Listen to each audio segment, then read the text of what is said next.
Dear students, class 9th, N1, B1, girls and boys, अस्सलामु अलैकुम। उर्दू के सब्जेक्ट के साथ आज का टॉपिक है मुल्की परिंदे और दूसरे जानवर, पार्ट 1। बच्चों, आज है 22 जून 2020। आज हम शुरू करेंगे मुल्की परिंदे और दूसरे जानवर पार्ट 1 और पहले इसके मुसन्निफ़ का तारुफ पढ़ेंगे। तो आइए आज के सबक का आगाज़ करते हैं। डियर स्टूडेंट्स, ये पेज नंबर 78 है। हम पढ़ने जा रहे हैं शफीकुर रहमान के बारे में, जो कि एक मज़ाह निगार हैं, क्योंकि हमने आज पढ़ना है इनका सबक मुल्की परिंदे और दूसरे जानवर, जिसके मुसन्निफ़ हैं शफीकुर रहमान। 1920 में पैदा हुए और 2000 में इनका इंतकाल हुआ। उर्दू के मुमताज़ अफसाना निगार और मज़ाह निगार शफीकुर रहमान 1920 में ज़िला जलंधर में काला नूर के मकाम पर पैदा हुए। उन्होंने 1942 में king Edward medical college Lahore से MBBS का इम्तिहान एजाज़ के साथ पास किया। अपनी काबिलियत और मेडिकल के इम्तिहान में नुमायाँ पोजीशन की वजह से 1 साल के अंदर ही उन्हें फ़ौज में इंडियन आर्मी मेडिकल सर्विस में ले लिया गया। पाकिस्तान बन गया तो वो पाकिस्तान आर्मी का हिस्सा बन गए और मेजर जनरल के ओहदे तक तरक्की करने के बाद रिटायर हुए। 1980 में उनका तकर्रर अकादमी अदबियात पाकिस्तान के चेयरमैन की हैसियत से हो गया, जहां उन्होंने 6 साल यानी 1986 तक इल्मी व अदबी खदमात सरअंजाम दी। बच्चों, पहला पैराग्राफ उनके हालात ज़िंदगी से मुतल्लिक़ होता है। आप लोगों ने ये याद रखना है कि शफीकुर रहमान कब और कहाँ पैदा हुए और कहाँ से उन्होंने तालीम हासिल की और कौन से ओहदे पर वो फाइज रहे। आगे है, शफीकुर रहमान के मज़ाक का अंदाज़ बहुत हल्का फुल्का और निहायत शाइस्ता है। उनके यहाँ ना तो अल्फाज की बाजीगिरी से मज़ाक पैदा करने की कोशिश नज़र आती है और ना ही महज मज़ाक पैदा करने की गरज से एक बावकार मकाम से नीचे उतरने का रुझान मिलता है। उनकी तहरीरें हिस्से मज़ाक रखने और मज़ाक के तकाज़ों को समझने वालों में बहुत मकबूल हुई। बच्चों, यहाँ तक ये जो पैराग्राफ है 3 लाइनों का, इसमें मुसन्निफ़ के मज़ाक के बारे में बताया गया है कि उनका अंदाज़ बहुत हल्का फुल्का और निहायत शाइस्ता है। ठीक है, वो मज़ाक पैदा करने के लिए अल्फाज की बाजीगरी से काम नहीं लेते और ना ही एक बावकार मुकाम से नीचे उतरते हैं। ठीक है, और उनकी तहरीरें हिस्से मज़ाक रखने वालों में निहायत मकबूल हुई। आगे उनकी तहरीरों का जिक्र है। 1942 में आपके अफसानों का पहला मजमुआ किरणें शाया हुआ। याद रखें कि ये जो उनके अफसाने हैं ये इस मज़ाक का हिस्सा नहीं है। आपके दीगर मजमुओं में शगुफ़े, मद्दोजज़र, हमाकतें, मज़ीद हमाकतें और दजला वगैरह ज़्यादा मशहूर हैं। बच्चों, ये लास्ट पे उनकी किताबों के नाम दिए गए, जिनमें पहली जो किताब है ये मजमुआ है अफसानों का और इसका नाम है किरणें, जो कि 1942 में शाया हुआ। और बच्चों, उसके बाद उनके दीगर जो मजमुए हैं उनमें शगुफ़े हैं, मद्दोजज़र, हमाकतें, मज़ीद हमाकतें और दजला वगैरह ज़्यादा मशहूर हैं। बच्चों, ये आखिरी 2 लाइनों में मुसन्निफ़ की तसानीफ़ के बारे में तज़किरा है। उनकी किताबों के बारे में है कि कौन कौन सी किताबें उन्होंने लिखी हैं। तो हमने पढ़ लिया पेज नंबर 78। इसमें जो अहम चीज़ें हैं आप नोट कर लें। मुसन्निफ़ का नाम सबसे पहले, कि इस सबक का मुसन्निफ़ मुल्की परिंदे और दूसरे जानवर, इसके मुसन्निफ़ जो हैं शफीकुर रहमान हैं। 1920 में पैदा हुए और 2000 में इनका इंतकाल हुआ। ठीक है। मुमताज़ अफसाना निगार, मुमताज़ का मतलब होता है मशहूर व मारूफ। अफसाना निगार अफसाना भी लिखते हैं और मज़ाह निगार मज़ाह भी लिखते हैं। ठीक है। कौन है? इनका नाम है शफीकुर रहमान। 1920 में ज़िला जलंधर काला नूर के मकाम पर पैदा हुए। ठीक है। 1942 में king Edward medical college Lahore से इन्होंने MBBS का इम्तिहान एजाज़ के साथ पोजीशन के साथ पास किया और इसी वजह से उनकी सिलेक्शन जो है वो इंडियन आर्मी मेडिकल सर्विस में हो गई। बच्चों, चूँकि तब पाकिस्तान अभी नहीं बना था, इसलिए इनकी वहाँ पे इनकी सिलेक्शन हुई और बाद में जब पाकिस्तान बन गया तो वो फिर पाकिस्तान आर्मी का हिस्सा बन गए, ठीक है। और फिर तरक्की करते हुए मेजर जनरल के ओहदे तक पहुँचे और रिटायर हुए। 1980 में उनका तकर्रर अकादमी अदबियात पाकिस्तान के चेयरमैन की हैसियत से हो गया और वहाँ पे उन्होंने खिदमात सर अंजाम दी हैं 1986 तक, ठीक है। बच्चों, एक पैराग्राफ आप लोगों ने ये पढ़ा है उनके हालात ज़िंदगी से मुतल्लक। अगला जो पैराग्राफ है उसमें उनका तर्ज़ अंदाज़ किस तरह का था, लिखने का तरीका किस तरह का था, उसलूब किस तरह का था, उसके बारे में बताया गया है कि शफ़ीकुर रहमान के मज़ाक का अंदाज़ बहुत हल्का फुल्का और निहायत शाइस्ता है। बच्चों, आप लोग अगर इस सबक में से कोई पैराग्राफ तशरीह के लिए आ जाता है तो उसमें आप लिख सकते हैं, ठीक है, कि उनका मज़ाक का अंदाज़ जो है बहुत हल्का फुल्का और निहायत शाइस्ता है। उनके यहाँ ना तो अल्फाज की बाज़ीगिरी से मज़ा पैदा करने की कोशिश की जाती है और ना ही महज एक ख़ास मकाम से नीचे उतरने का रुझान मिलता है। नौजवानों में उनकी तहरीरें जो है बहुत मकबूल हुई, ठीक है।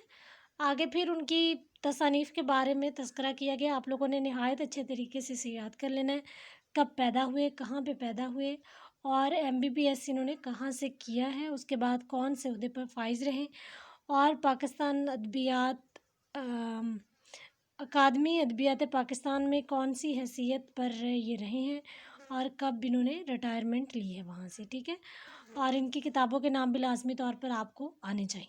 तो बच्चों, आइए इस पेज को पढ़ने के बाद हम इनका सबक शुरू करते हैं, जो कि है मुल्की परिंदे और दूसरे जानवर। डियर स्टूडेंट्स, सबक का उन्वान है मुल्की परिंदे और दूसरे जानवर। सफ़ा नंबर 79 है, 79। मुसन्निफ़ का नाम है शफ़ीकुर रहमान। बच्चों, ये सबक मुल्की परिंदे और दूसरे जानवरों के बारे में है। तो पहले परिंदे का जो तज़किरा है यहाँ पे, उसके बारे में मैं आपको बताती चलूँ कि अक्सर लेक्चर रिकॉर्ड करते हुए आप लोगों को इसकी आवाज़ें सुनाई देती होंगी। मेरे अक्सर लेक्चर में पीछे बैकग्राउंड की आवाज़ इन्हीं कव्वों की आवाज़ होती है। तो आइए हम आज इसी के बारे में पढ़ते हैं। शफ़ीकुर रहमान ने लिखा है ये सबक और इसका उन्वान है मुल्की परिंदे और दूसरे जानवर। और पहला परिंदा जो है वो है कौवा। कौवा ग्रामर में हमेशा मुज़क्कर इस्तेमाल होता है।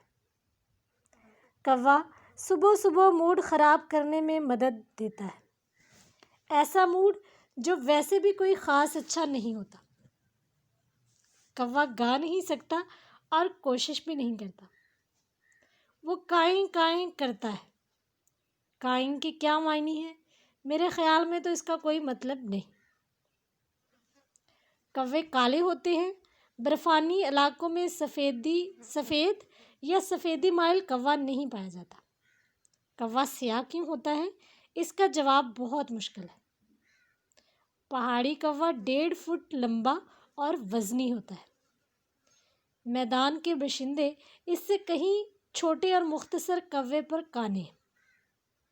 कौवे खूबसूरत नहीं होते, लेकिन पहाड़ी कौवा तो बाकायदा बदनुमा होता है, क्योंकि वो मामूली कौवे से हुजम में ज़्यादा होता है। कौवे की नज़र बड़ी तेज़ होती है। जिन चीज़ों को वो नहीं देखता इस काबिल नहीं होती कि इन्हें देखा जाए। कौवा बेहद बेचैन रहता है और जगह जगह उड़ कर जाता है। वो जानता है कि ज़िंदगी बेहद मुख्तसर है, चुनाचे वो सब कुछ देखना चाहता है। ये कौन नहीं चाहता? कौवा बावर्ची खाने के पास बहुत मसरूर रहता है। हर लहजे के बाद कुछ उठाकर किसी और के लिए कहीं फेंक आता है और दरख्त पर बैठकर सोचता है कि ज़िंदगी कितनी हसीन है। कहीं बंदूक चले तो कौवे इसे ज़ाती तौहीन समझते हैं और अदफ़तन लाखों की तादाद में कहीं से आ जाते हैं। इस कदर शोर मचता है کہ بندوق چلانے والا مہینوں پچھتاتا رہتا ہے۔ بارش ہوتی ہے تو کوے نہاتے ہیں اور حفظان صحت کے اصولوں کا ذرا خیال نہیں رکھتے۔ کوا سوچ بچار کے قریب نہیں پھٹکتا۔ اس کا عقیدہ ہے کہ زیادہ فکر کرنا اعصابی بنا دیتا ہے۔ کوے سے ہم کئی سبق سیکھ سکتے ہیں۔ کوا بڑی سنجیدگی سے اڑتا ہے، بالکل چونچ کی سیدھ میں۔ کوے اڑ رہے ہوں تو معلوم ہوتا ہے کہ شرط لگا کر اڑ رہے ہیں۔ کوے فکر معاش میں دور دور نکل جاتے ہیں لیکن کبھی کھوئے نہیں جاتے۔ شام کے وقت کوئی 10,000 کوا کہیں سے واپس آ جاتا ہے۔ ممکن ہے یہ غلط کوے ہوں۔ اگر آپ کووں سے نالاں ہیں تو یہ مت بھولیے کہ کوے بھی آپ سے نالاں ہیں۔ بچوں، پہلے مشکل الفاظ کا معنی دیکھ لیتے ہیں ہم پہلے پیج کے۔ مذکر یعنی صرف مذکر کے معنی میں آتا ہے، تا ہے کی آواز میں آتا ہے۔ مذکر استعمال ہوتا ہے چاہے وہ نر ہو یا مادہ ہو، دونوں صورتوں میں وہ مذکر ہی استعمال ہوتا ہے۔ موڈ کا معنی ہوتا ہے مزاج، ٹھیک ہے، خاص اچھا نہیں ہوتا، یعنی پہلے ہی کچھ اچھا نہیں ہوتا۔ کوا گا نہیں سکتا اور کوشش بھی نہیں کرتا۔ کائیں کائیں بچوں، یہ اس میں صوت کہلاتے ہیں، آوازیں اس میں صوت، ٹھیک ہے۔ برفانی علاقے، سرد علاقے، باشندے، رہنے والے، رہائشی۔ بدنما، بدصورت، وزنی، بھاری، کانے، قناعت کرنے والے، تھوڑے پہ خوش، تھوڑے پہ راضی، ٹھیک ہے۔ پہاڑی کوا، ایسے کوے جو پہاڑوں میں رہتے ہیں، پہاڑی علاقوں میں۔ معمولی، عام۔ حجم، جسامت، مسرور، خوش۔ ہر لحظہ، ہر لمحہ، ہر پل، حسین، خوبصورت۔ ذاتی توہین، اپنی بے عزتی، دفعتاً، اچانک۔ حفظان صحت، صحت کی حفاظت۔ سوچ بچار، غور و فکر۔ قریب نہ پھٹکنا، پاس نہ آنا، عقیدہ، اعتقاد۔ اعصابی، اعصاب سے متعلق، بیمار۔ چونچ کی سیدھ، بالکل سامنے۔ فکر معاش، روزی کمانے کی فکر۔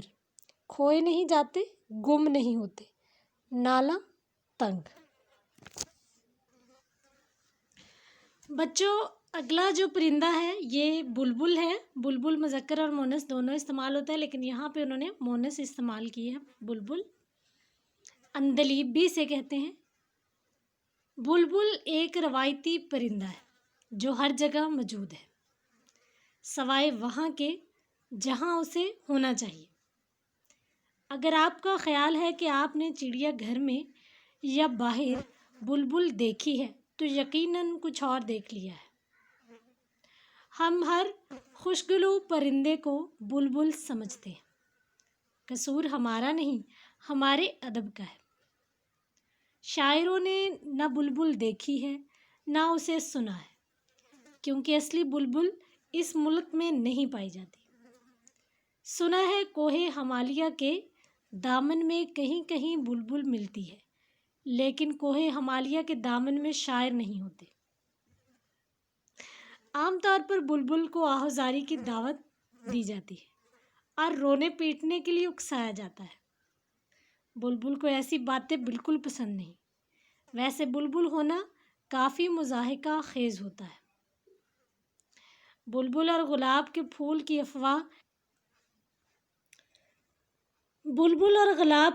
کی افواہ کسی شاعر نے اڑائی تھی، جس نے رات کے گلاب کی ٹہنی پر بلبل کو نالا و شیون کرتے دیکھا تھا۔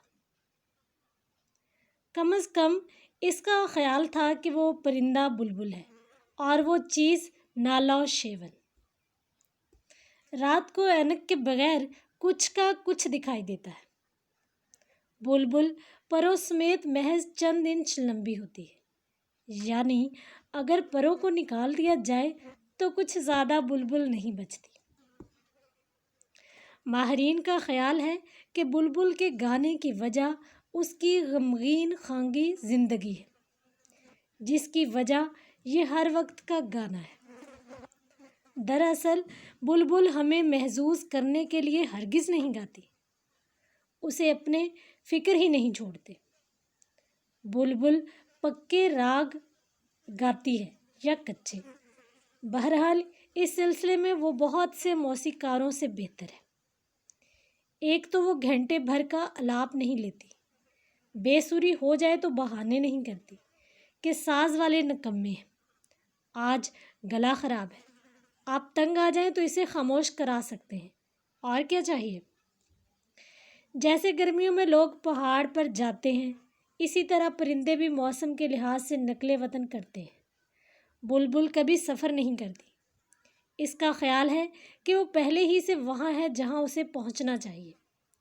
ہمارے ادب کو دیکھتے ہوئے بھی بلبل نے اگر اس ملک کا رخ کیا تو نتائج کے ذمہ دار وہ خود ہوگی۔ بچوں آئیے ہم نے جو پرندے کے بارے میں پڑھا ہے بلبل، اس کے مشکل الفاظ کے معنی دیکھ لیتے ہیں۔ روایتی، مشہور یا بیان کیا گیا، سوائے علاوہ، خوشگلو اچھا گانے والے، کوہ پہاڑ، آہوزاری رونا دھونا، ہمالیہ برصغیر پاک و ہند کے شمال میں ایک بلند پہاڑ، دامن دو پہاڑوں کے درمیان میں جو وادی ہوتی ہے اسے بولتے ہیں دامن، اکسایا جانا ابھارا جانا، مضحکہ خیز ہنسی مذاق میں ڈالنے والی بات، افواہ اڑانا بچوں محاورہ استعمال ہوتا ہے جس کا معنی ہے شک والی خبر پھیلانا، ٹہنی شاخ، نالا و شیون حروف عطف ہے، یہ بچوں مرکب الفاظ ہیں، نالا و شیون اس کا معنی ہے رونا دھونا فریاد کرنا، غمگین غمزدہ پریشان حال، خانگی گھریلو، محظوظ کرنا لطف اندوز کرنا، ہرگز بالکل، فکر سوچ پریشانی، پکے راگ پکے سر، الاپنا تان لینا، بے سری بری آواز بے ڈھنگی آواز، نقل وطن اپنا وطن چھوڑ کر کسی اور وطن جانا۔ ٹھیک ہے، تو بچوں ہم نے پڑھا ہے بلبل کے بارے میں، آگے ہم پڑھتے ہیں ایک جانور ہے، اور بچوں آگے ایک جانور کے بارے میں مصنف نے لکھا ہے، اور جانور بہت ہی مشہور و معروف ہے، اور جانور کا نام ہے بھینس۔ بھینس موٹی اور خوش طبع ہوتی ہے، خوش طبع اچھی طبیعت کی، ٹھیک ہے۔ بھینسوں کی قسمیں نہیں ہوتی، وہ سب ایک جیسی ہوتی ہیں۔ بھینس کا وجود بہت سے انسانوں کے لیے باعث مسرت ہے، باعث مسرت خوشی کا باعث۔ بھینسوں کا ہم عصر چوپایا، ہم عصر کہتے ہیں ان کے دور کا، ان کے زمانے کا، چوپایا 4 پاؤں والا جانور، گائے دنیا بھر میں موجود ہے، لیکن بھینس کا فخر صرف ہمیں ہی نصیب ہے۔ تبت میں گائے کے وزن پر سرے گائے ہوتی ہے، سرے گائے ایسی گائے جو پہاڑی علاقوں میں پائی جاتی ہے، گائے کی ایک قسم، سرے بھینس کہیں نہیں ہوتی، یعنی بھینس کی ایسی قسم کہیں، سرا بھینس کہیں نہیں ہوتی۔ بھینس کے بچے شکل و صورت میں ننہال اور ددحال دونوں پر جاتے ہیں۔